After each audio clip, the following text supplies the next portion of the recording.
yar olmaz o yardan bize, ne vefa bir etibardan bize. Bu kadar bəsdi günah etdi, baxır Allah da yuxardan bizə.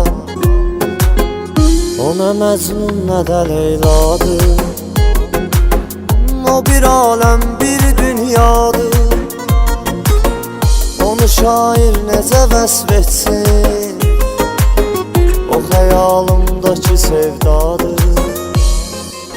Məst edibdir bizi peymanələr, gecə meyxanələr, gecə meyxanələr.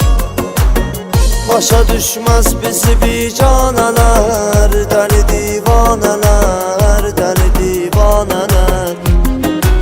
Məst edibdir bizi peymanələr, gecə meyxanələr, gecə meyxanələr. Başa düşməz bizi bicanələr, dəli divanələr, dəli divanələr.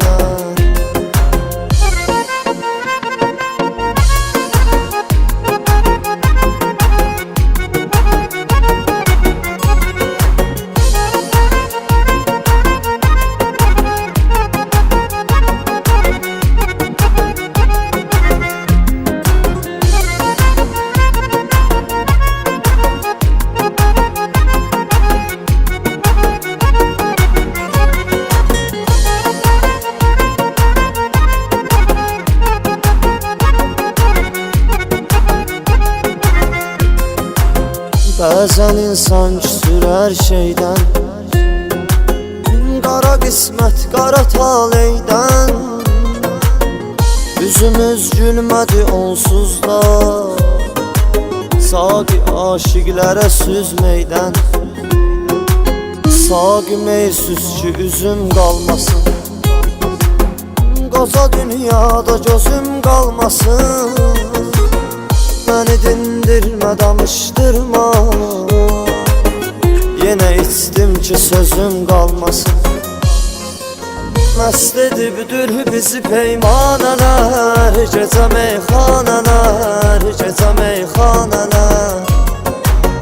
Başa düşməz bizi bicanələr, dəli divanələr, dəli divanələr.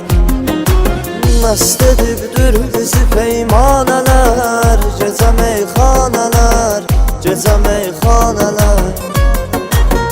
Başa düşməz bizi bicanələr, dəli divanələr, dəli divanələr.